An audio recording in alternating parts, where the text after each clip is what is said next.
ngayon ng pampaingay sa pagsalubog sa bagong taon. Mabenta ngayon sa Raon, Maynila ang mga videoke at speaker. Pwede pa yang i-upgrade with lights para mas happy daw ang New Year. Nagbabalik si Dave Abuel.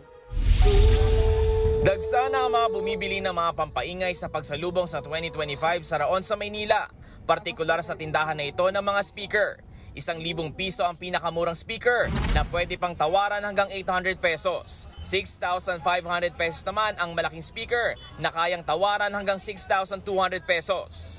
Isa ito sa mga bestseller na speaker dito sa Raon. Sa halagang 3,500, pwede mong matawaran o makuha sa halagang 3,200. Maliit man daw ito pero napakalakas naman daw ng sound at may kasama pang 2 microphone. Tara, itest natin.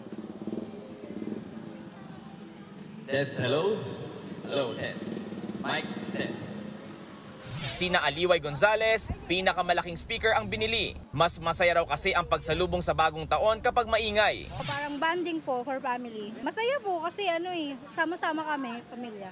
Mabenta rin ngayon ang videoke. Naglalaro sa 14 hanggang 16,000 pesos ang videoke na may kasama ng microphone at TV. Kung gustong magpa-setup ng high quality brand ng speaker, aabot yan ng hanggang 26,000 pesos. Sa sobrang patok, halos paubos na ang stock. Order na nga po yung dalawa eh. Ito papunta tong Nueva Vizcaya tapos yung isa papuntang Bicol.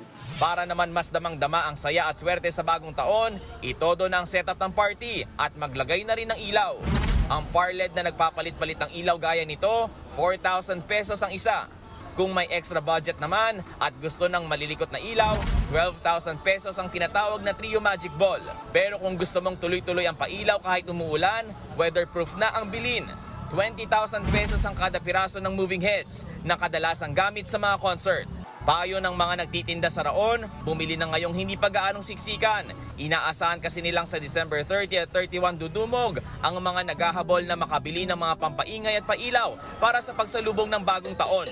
Nagbabalita mula sa Frontline, Dave Abuel, News 5. Mga kapatid, Cheryl Cosim po, huwag maging huli at maging una sa lahat sa balitaan.